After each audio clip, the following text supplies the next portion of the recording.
Winter, how do you have time to have fun? How do I have time to have fun? With all the things you do? I look on your social media, especially with the reels and things, and I'm like, she's having fun, but she also has a job, a big girl job. What is she doing? I tell everyone, this is what happens when you're single, no kids, no debt. Okay. Nothing else to do but go on a trip. You just got off the road, right? Mm-hmm. What were you doing? So this last weekend, I'm Native American, in case you didn't know that. I literally did not know. Yeah, my mom's full-blooded Cheyenne, and my grandmother passed away this past November. Okay. And so we went back to our, what we call Cheyenne country. Okay. And so way in the middle of nowhere, Oklahoma, past Oklahoma City, off a random exit, 20 minutes into Nowhereville. And went to a powwow, and we do a ceremony where an elder will come and paint us. And so it's to honor my grandma. That's really cool. Did you get any I don't know how else to say it, but benefits from being Native American growing up? What all is I'll be honest. Okay. I'm about to be so bad. Okay. Uh-oh. me and my siblings. So we have a casino for our tribe, and we drove to the parking lot of the casino and took a selfie, and we said, "Thank you, Lucky Stars, for funding our college education." Oh, is that how it works? Yeah. Okay. So we get, essentially for us, we get a lot of oil revenue and gaming revenue from our tribe, that just different checks throughout the year for different things, and for college and for books. Yeah, so I get oil. So however much oil revenue our whole tribe gets, it's divided by every single tribal member. So some years we get a lot of money. Some years we get, here's a $55 check. What? Yeah. That's crazy. That is crazy. Pretty well. Okay. Well, speaking of money, one of the things I wanted to talk about with you today is the idea of I've made it. Because I think, I don't know, I would love to hear your thoughts too.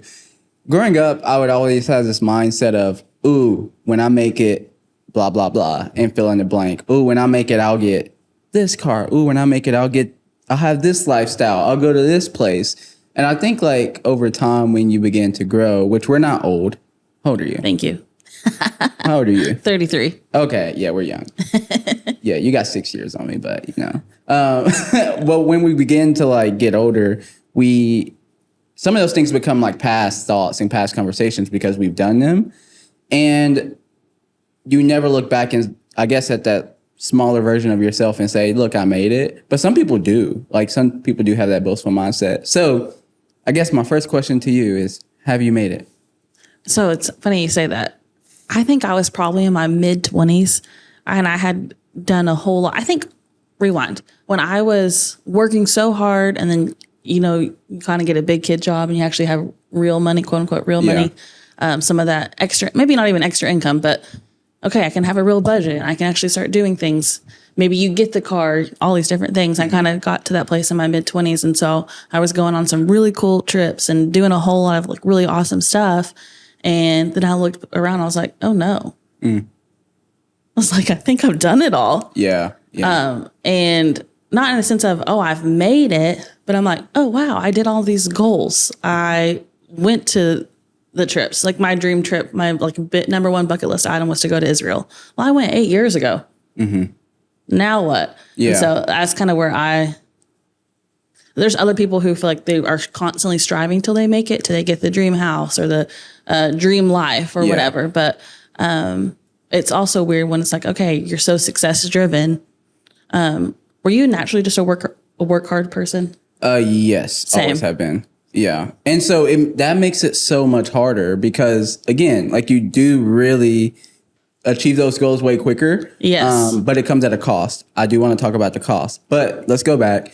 Wait, when did you get saved?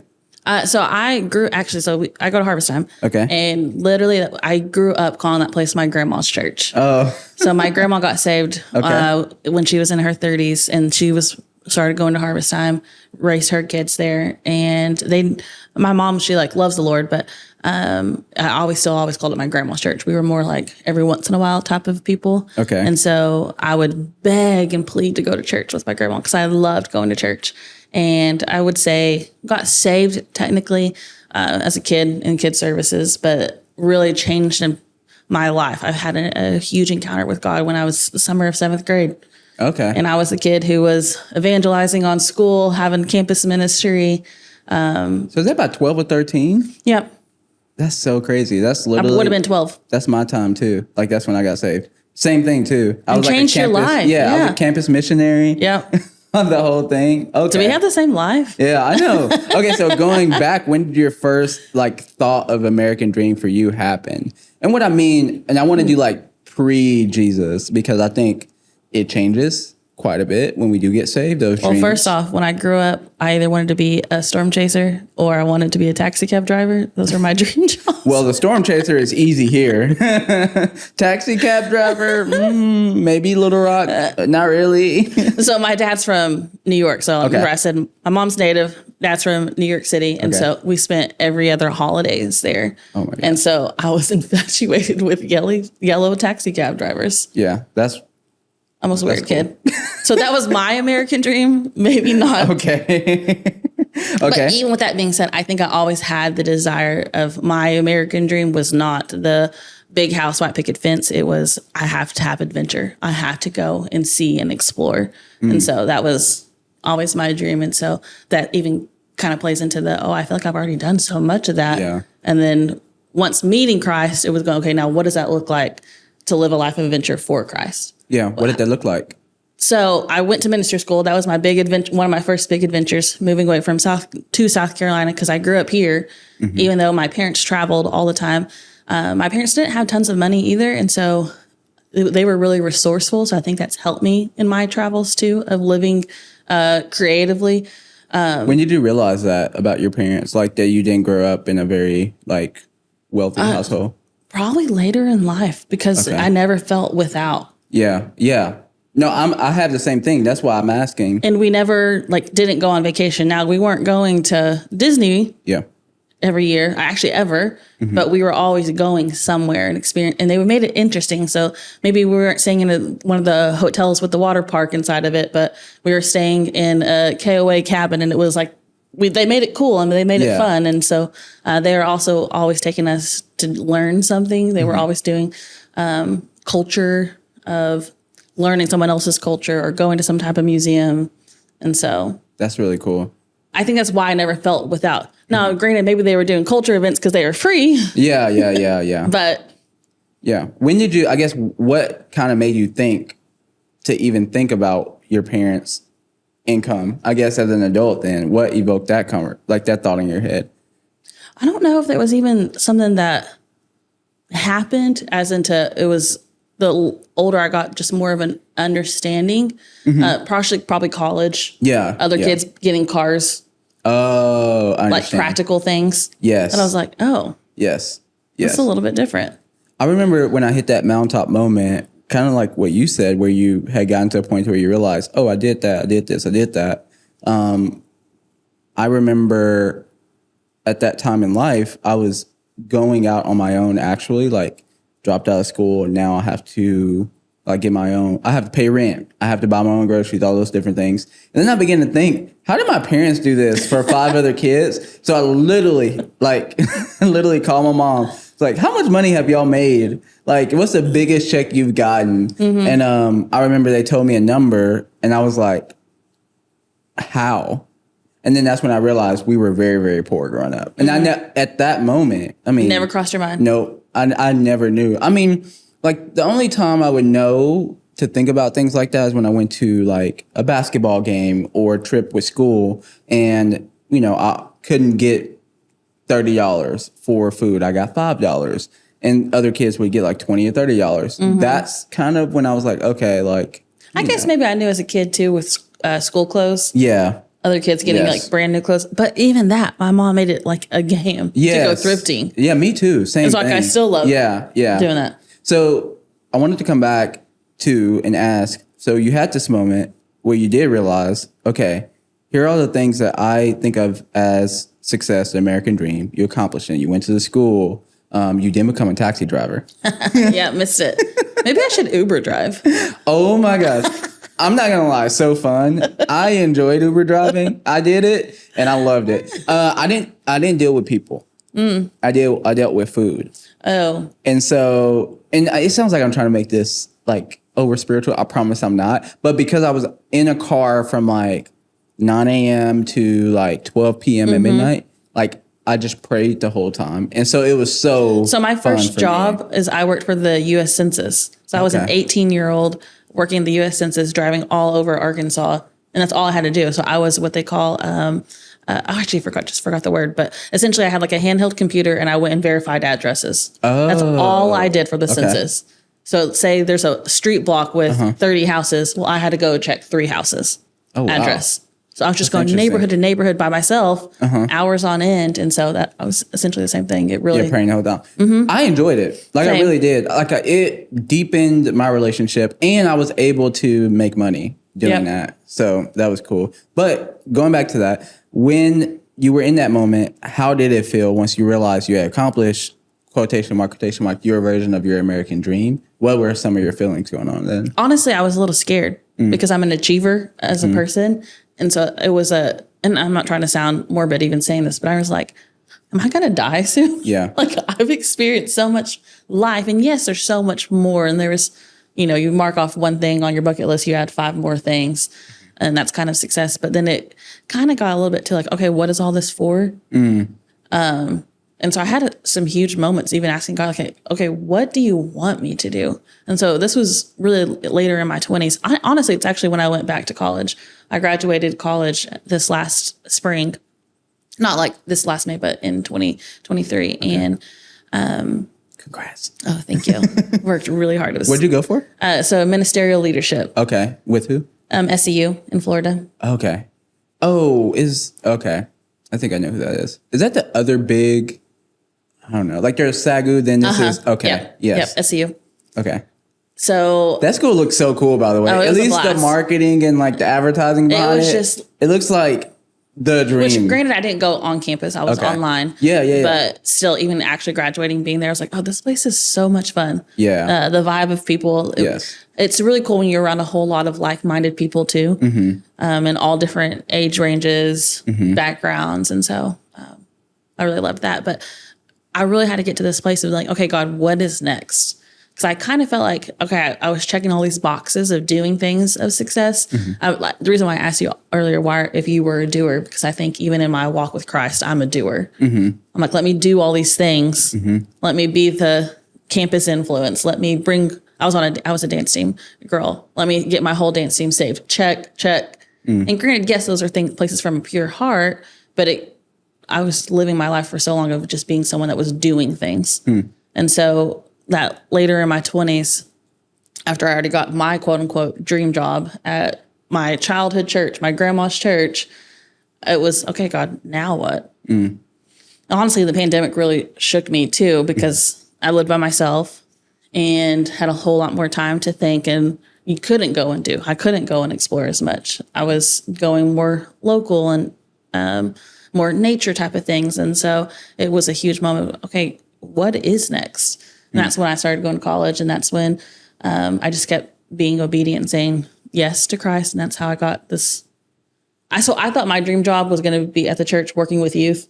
Oh, that's so funny. That's what I thought mine was going to be. And then I'm like, how did I get here? I went to school for that. Like I went through RSOM for that. And then when I got done, God was like, nah. Yeah. Like, okay. How do you think being a doer affects your faith?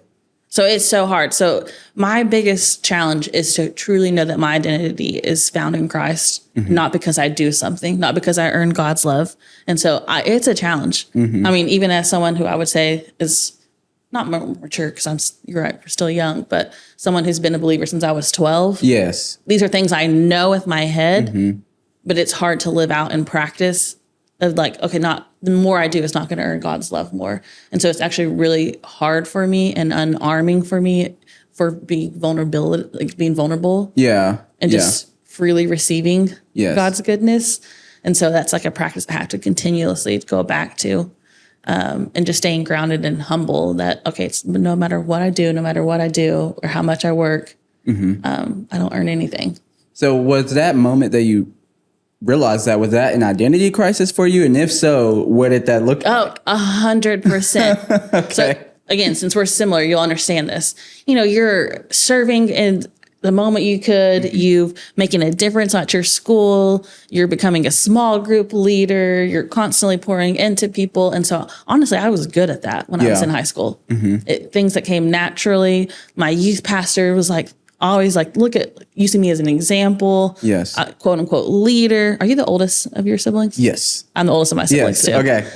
How many? I only have 2 siblings, but I have 11 cousins, and I'm the oldest cousin on my mom's side too. I have 2 siblings as well, and I can't keep up with the cousin count. There's a lot.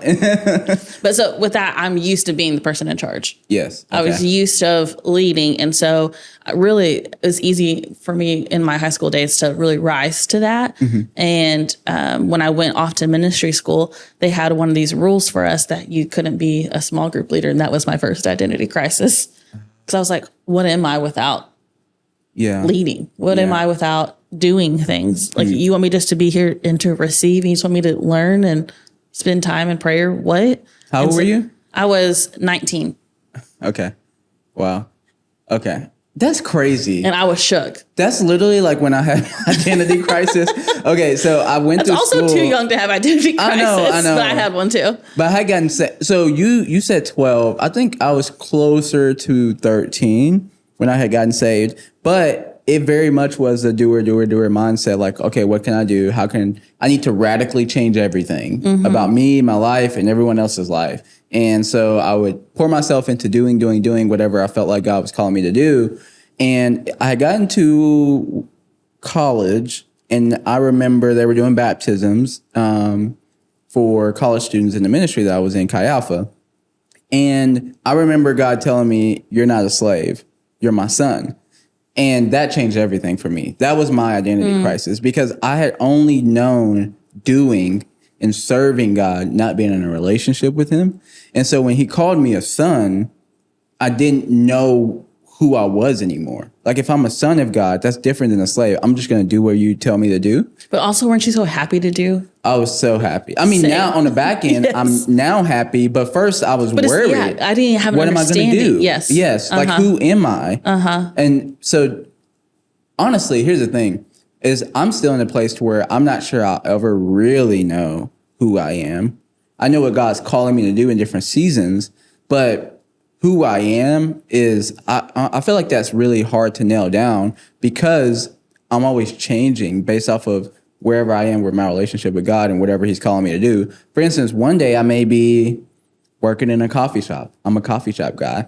And then the next year I may be starting a business and then getting rid of that business. Or the next year I may be in ministry. Like, I don't know. I'm whoever God calls me to be. And so all those, I'm the same person, but I'm in a different occupation. So it's hard. Yeah. It's hard. And even like from a Christian standpoint, like, it's easy to share Jesus whenever, like, I'm on church staff. Like, that's super easy because people expect that from me. But when you're in a coffee shop, or when you're in a room with a CEO who's like really wealthy and probably will never hear Jesus outside of this moment right now, this opportunity, like, am I going to do it? Like, it's a different Joe there. Okay, since you haven't been in ministry, has it been hard? Have you found moments where it has been hard to do that?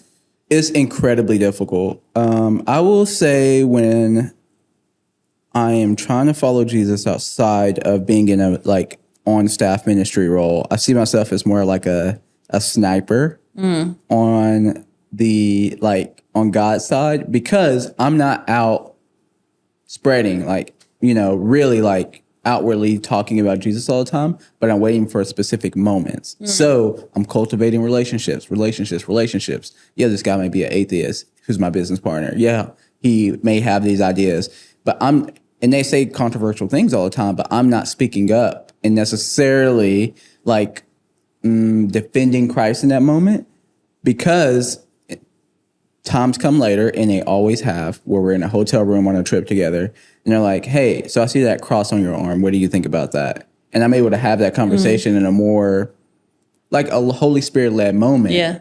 And so I see myself as looking for those small moments that happen maybe once every 6 months that have huge impact on people who may never follow Jesus.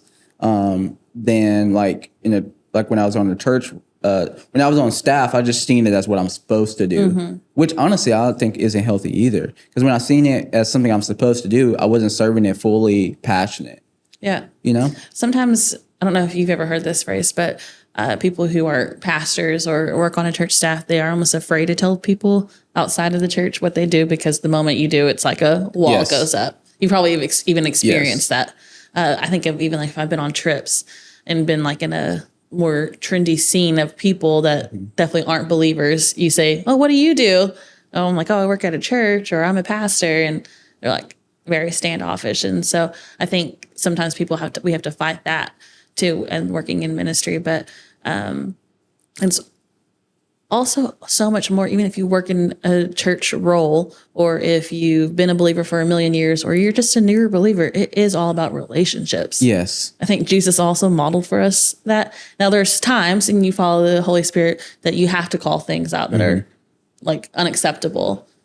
But most of the time it really looks more like, hey, let's cultivate this relationship and find the woman at the well who's by, like in the perfect moment by herself, and you speak to her. Yes. And you can give hope, you can give love, rather than walking up in a crowd full of people and condemning her. You know what I mean? Yeah. And those moments are so special too. Like in those moments, what I see a lot and what I kind of been hooked on seeing and looking for these moments with Jesus, like when he was at the well with the woman, and also when he spoke to the rich young ruler. Yeah. He always speaks to their heart, not necessarily the issue, right? So the man comes, rich young ruler. He comes, he says, how can I inherit the kingdom of God? And Jesus doesn't literally give him the instructions. He doesn't give him step 1, 2, 3. He tells him he addresses the actual issue in his heart. And so I say that to say, I think a lot of times when we come to Jesus asking him for things of our own hearts or desires that are good or bad, he addresses some of the things that he's calling us to be, or he addresses all the things he's calling us to be and calls us to those things. So when you had the identity crisis, what was that one consistent thing that you have stayed consistent in your life that God has called you to be? Oh, a lover of people.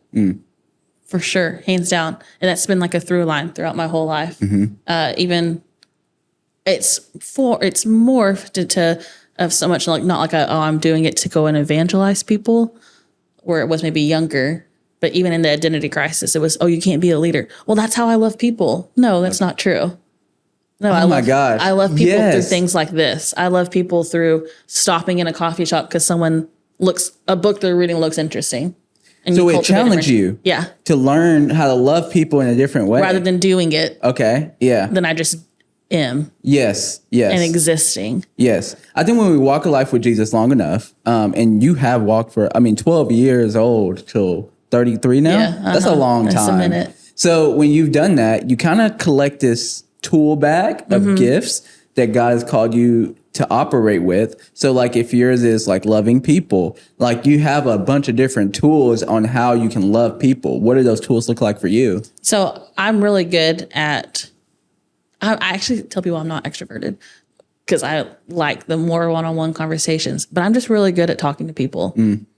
I'm really good, whether that is an older person. I think, we talk about all the time that whatever season you're in, or whatever job you're in, it's something you're walking away with something if you choose to, with a skill set or whatever. And so whether it's a young adult person or it's a kid or it's a youth or an adult or like a seasoned, someone that's, in the later years of their life, I've worked in different occupations where I've been around every single different demographic.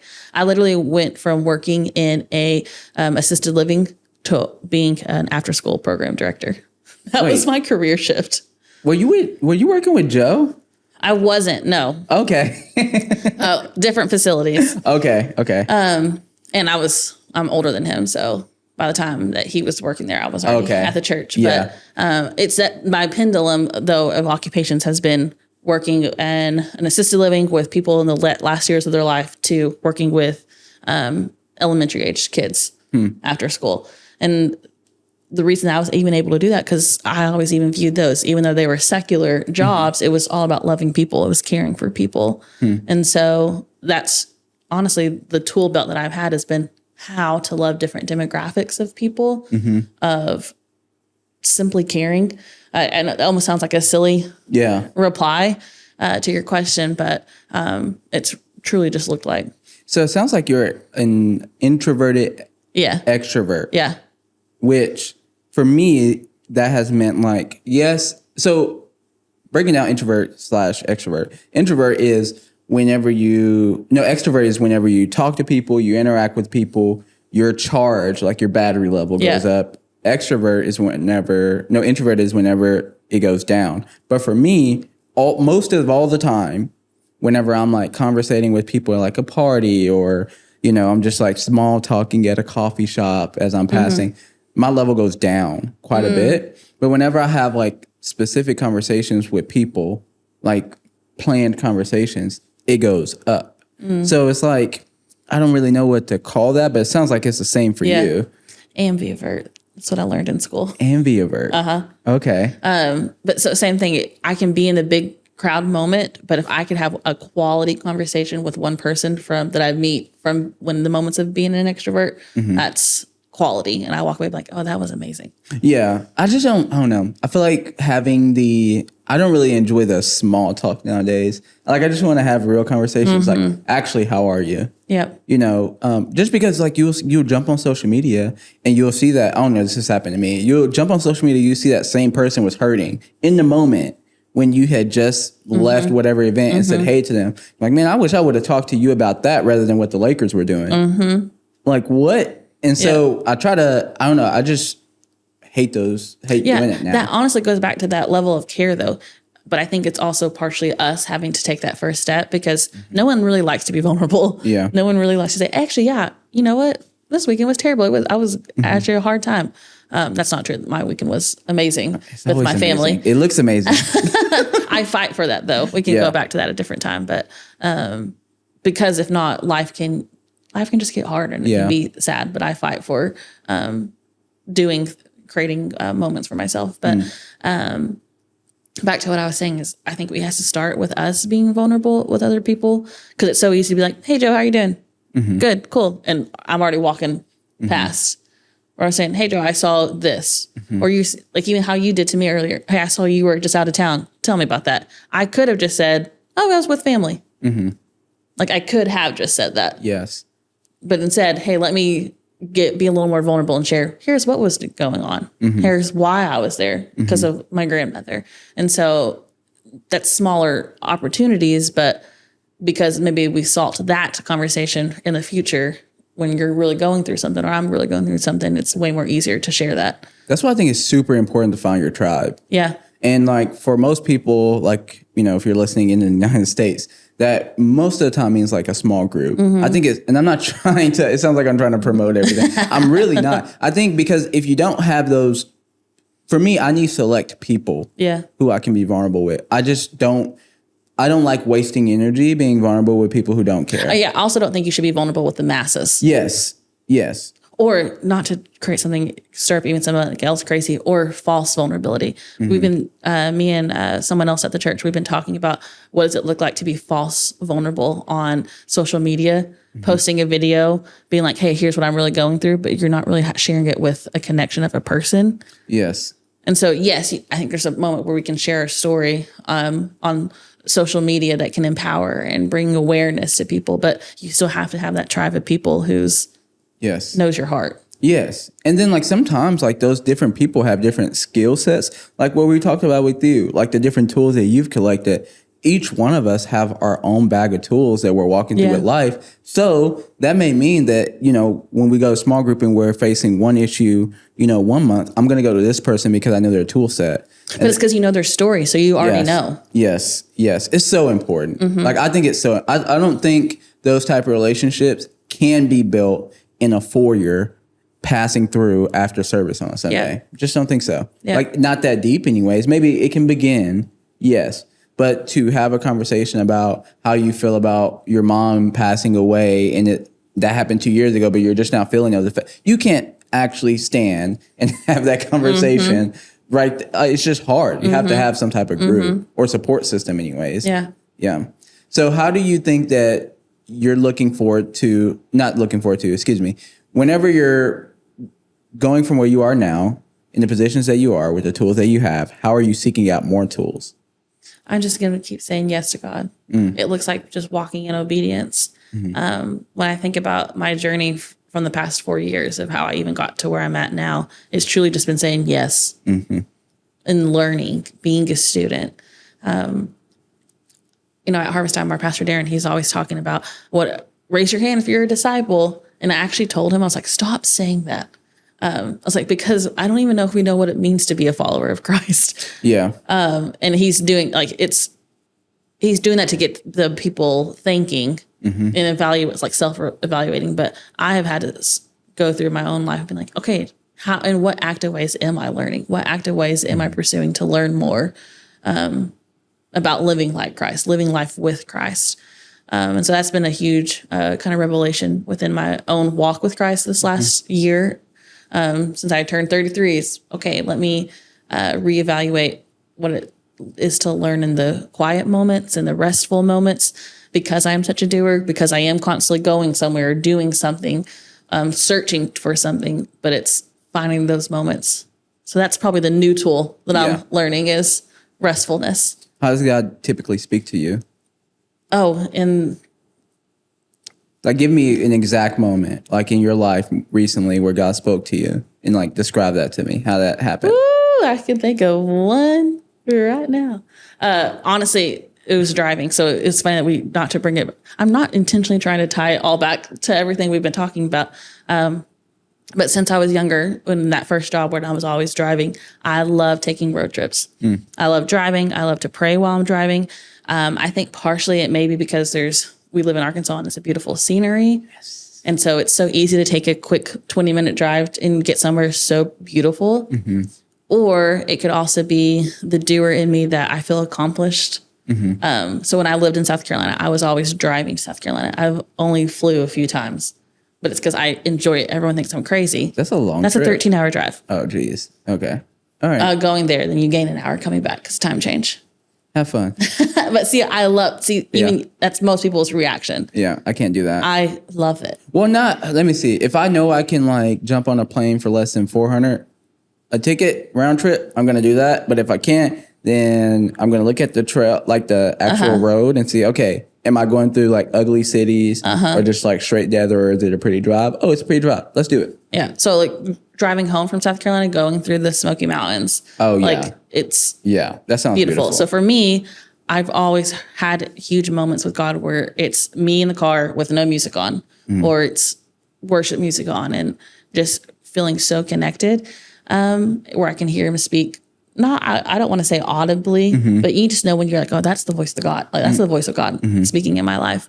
And this last year, and I come to this time all the time. This is of being like, hey, God, what's next? Or I want to move, or I want to go and do something. And so about a year ago, I was like, okay, I'm ready to, I graduated. I'm ready to move. Like, what city are you calling me to? Like, and I was like, God, I'm ready to go. Like, send me. And I knew what was happening at our church. I was like, I'm just ready to go. Like, now is my time. And I have, I joked earlier, like, I have no debt, I have no kids, I'm single. And so I'm really easily movable. And so that's literally what I'm saying to God while I'm driving. I was actually driving down Highway 71 and on the turning to go to the back roads to go towards Greenwood. I know I can think of specifically where I was turning, and I was going over, and I just remember like God speaking to me. Is like, no, I have a purpose and a plan for you to be here now. That no one else can do what you're called to do. That's right now. Little did I know that we were going to have a pastoral person shift change. I was going to remember. I said I thought I had the dream job working in youth. Well, now I'm an executive pastor at the church. What? Me?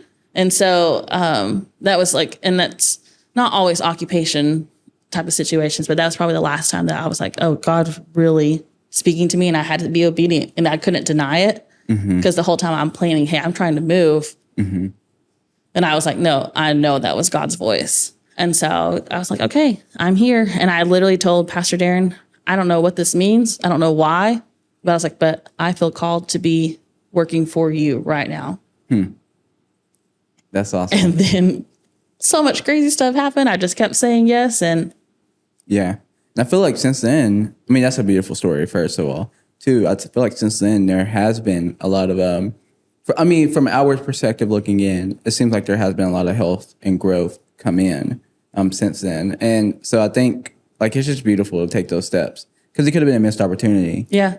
And like even missed growth from you, like hearing about some of the things that you do and some of the people. Like I remember, was it last Sunday? You were no, not this last Sunday, the Sunday before that. I was asking you, hey, I see you just like graduation party hopping or something like that. That looks amazing. Those are opportunities that, wouldn't have been able to happen without hearing Jesus's voice.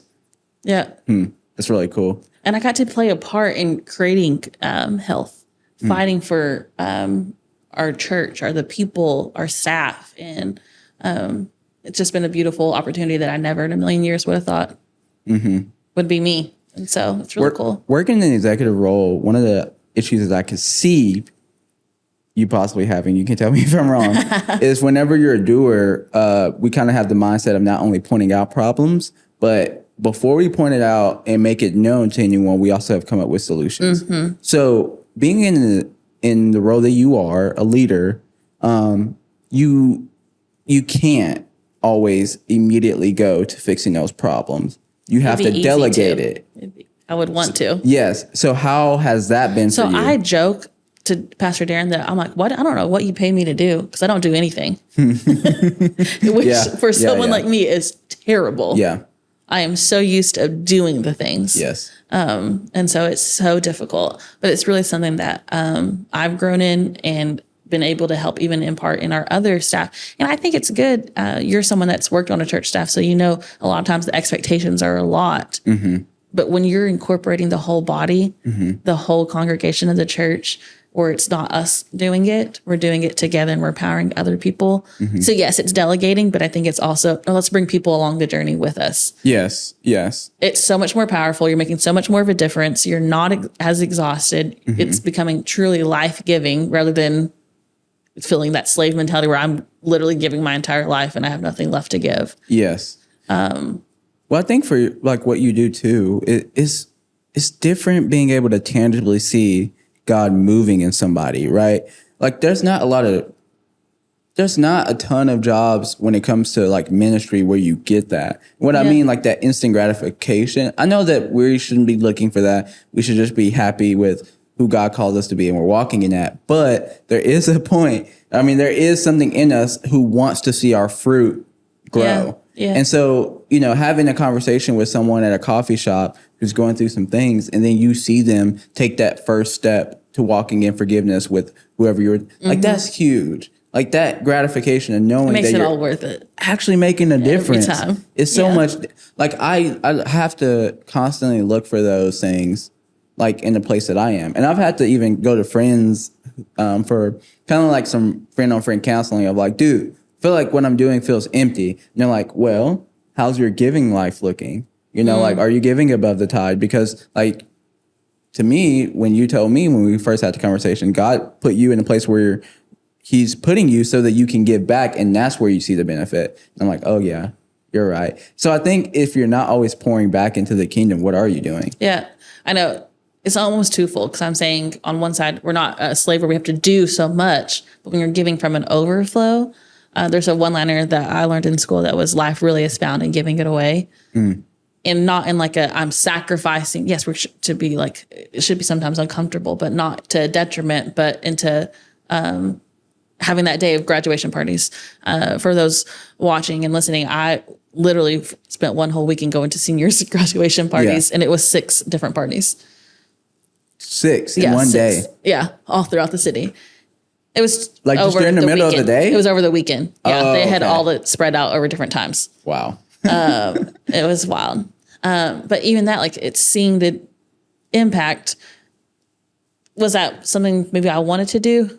Actually, yes, I'm different. So I did want to do that. But could there have been other things I could have spent my Friday and Saturday and Sunday on doing? Sure. Yeah. But seeing the impact that made on those families and those graduates, like giving your life away makes all the difference. Me being obedient, saying, yeah, okay, I'm going to stay here and I'm going to give all that I have. It's seeing the impact that it's had. And even that, it's not because of things that Winter has done. It's been saying, hey, I said yes to God, and then I'm giving him control to do the things. Yes. Even with loving people, because sometimes can be so frustrating. Like, oh my gosh, I've been cultivating this relationship with this person, but they're not making any changes. Well, we're not the one that's changing them anyway. It's not Joe's job to change someone's life. It's your job to love that person and let God do the rest. Yeah, I talked a little bit about that with Joe, I think, is the fact of like planting seeds that we won't see. Yeah. And I think a lot of times we get frustrated with that. But really, like, we're just called to do, I mean, it sounds silly because we hear it all the time. We're called to do whatever God's calling us to do. So if God's calling us to simply go tell whoever this random person over in a coffee shop this statement that we heard from God, we need to do that because then little do we know God's working on that person and the next person has something else for them. The next person has something else to them to the point to where they are walking in a relationship with Jesus and we never see all those other things. We're just over here like, well, God, you ain't gonna tell me to invite them to church, like or whatever it is. You're not gonna tell me to do X, Y, Z. And I think I don't know that could be volatile, like having that mindset of, well, God, this person's face is based upon me, and I didn't do good enough, or I did do good enough. Look where they are, because when they fall, you're gonna fall too, which can be really difficult. Okay, so you haven't made it yet. Is what I've heard you say. Yeah. But you do, I'm sure you have some ideas in your head or some places in the future that you may see as like, I've made it. And I don't mean it in like, I mean it in a human sense, honestly. Because I know like faith wise, like we don't really know where we're going with our faith to the end. But I guess like in your lifestyle and where you want to go in the future, what is making it look like for the next step of you? And the reason why I say next step, because I realize that once we get to one accomplishment, we make new ones. And so right now, what's that new one for you? Well, practically, I'm trying to get to Greece. That's my next. When? Greece and Italy. That's next year. I've already decided. And Vienna. That's where I have to go next year. You're going by yourself? That's what as of right now. Oh my gosh, that's not so much. I have to budget for that. That's something else I was going to say is I'm a huge budget person because I grew up with maybe not as much as others. I have learned with adult money, I was irresponsible in my 20s. And so now I've learned some responsibility. And so people always say, it looks like you do so much. And I'm like, yeah, it's because I am very strict on my budget. Yes. But I would say my next thing that would be me making it would, I still, and this is so silly, I still would like to move to a big city at some point. Yeah. When, where, how, don't know. What does big city look like for you? Oh, New York City. That's the dream. New York. Okay. That is the dream. Not there, Atlanta. Okay. Those are my two favorite cities. Taxi driving? Oh, yep. That's my future. I think... this is not a resignation, though. I'm not saying I'm leaving anytime soon. Okay. But that's the dream. What about like Dallas? I actually hate Dallas. Okay. It's not my vibe. Fort Worth? So I went to Fort Worth recently. Not terrible. Okay. Well, did you go visit Chad? Yeah, I did. Okay. I haven't seen him. I should go. Okay. That's cool. Describe a lifestyle though to me. So like that's more like location based. Yeah. But like think about your lifestyle of like, that would be nice. Yeah. Even that, though, as much as it's location, it's being around different types of people and a new level of like expanding that tool belt into a whole different demographic of people. Are you a people watcher? Oh, yeah. Okay. Love it. I could sit. So when I went to New York a few weeks ago, I could just sit in a cafe and just watch people for an hour. It was so much fun. Okay. Dreaming and then moving in all these occupations. How do you stay grounded in who your identity is in Christ? It truly is going back to that humility mindset and it being like, okay, it's not what I do. It's truly depending on God. At Harvest Time, we say one of our core values is the first one is to depend on God. And that's really kind of rocked my life the past couple of years of, I don't want to gain the whole world and lose my soul type of situation. Like, that's literally what Jesus says. Yes. And I have taken that to heart just because the world culture is so enticing. And even being on a church staff, it can be so exhausting or you can really lose yourself if you allow it to, or it becomes your identity. And so How do you protect yourself from that? it's relationships with people. Okay. I have a mentor that she's constantly checking on my heart. I have a counselor who talks with the mental part side of it. And then I have some of my best friends who we just do check-ins. And so they even know my MOs. If I'm brushing it off, their conversations, they have the full access to ask the hard questions. That's so cool. Yes. You need to have people who are allowed to speak into your life. And I may not always like it. Yeah, people don't. I think enough people don't give other people those keys. Yeah. To their heart like that, to be able to, at any moment, just step in and be like, hey, like, what are you doing? Like, I saw this or I see this, like, come on. Yeah. And like check you in a sense, and you not be what do you call it? Like offensive towards that because you gave them those keys. Yeah. And I think it's super important to have those people in your life all the time. Pastor Darren talks about having people you're responsible to. So those are my mentors. So I am responsible with telling them here's what's going on in my life. I have people I'm responsible for. Those are the people that I lead. Those people that I'm mentoring. But then I have people that I'm responsible with. I carry this responsibility with them where they have full access, all the keys. And even when I don't like it, even if I am trying to be defensive, they even have the liberty to say, hey, you're being defensive and we're doing this together.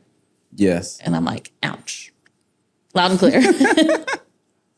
Okay, so I'm going to wrap it up here, but I did want to tell you this before I ended it.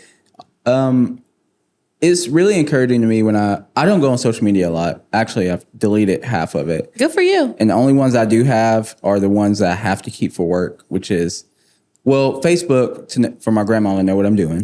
That's the way I say it. And 2, Instagram because, well, work. But it's super encouraging to me when I go on and I see people like you posting about what you're doing. And let me see. I'm trying to get the words right. But, well, I mean, honestly, because it's motivating, right? When you open social media, most of the time, at least for me, it's like super hard to not either like desire something else someone has or feel belittled or like feel bad about what's going on in the world. But to see that people are enjoying life and that they are having a good time, which is what I feel like all of our feeds as Christians should look like, is motivating. And so thank you for that. Oh, thank you. Yeah. I'm glad that it's interpreted like that. Sometimes I get fearful. I'm like, I don't want people to think I'm boasting. I truly use Instagram for me as my own photo album for me to go back and look at things, but also to be like, hey, if I can do this, anyone else, like, go out and have fun.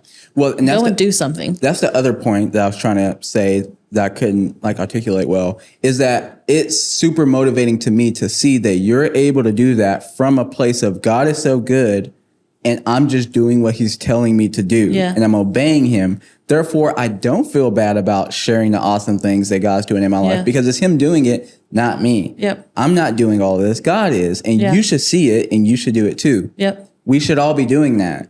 Live life to the fullest. I know, like, for me, sometimes I get really kind of in my head about sharing my life, but it's because I'm not thinking about it from a standpoint when I have those moments that this isn't me, this is God, and I'm just obeying him. Because whenever you do have that, you can walk in freedom. Yep. Yeah. And live in abundance. Yes. And that doesn't always mean monetarily. Yes. But we can be living fully in who God created us to be. Yes. And sharing that with the world. Well, thank you for coming on again. Of course. We have to do it again. And if you guys are interested in any other episodes, guess what? You can check them out right over here.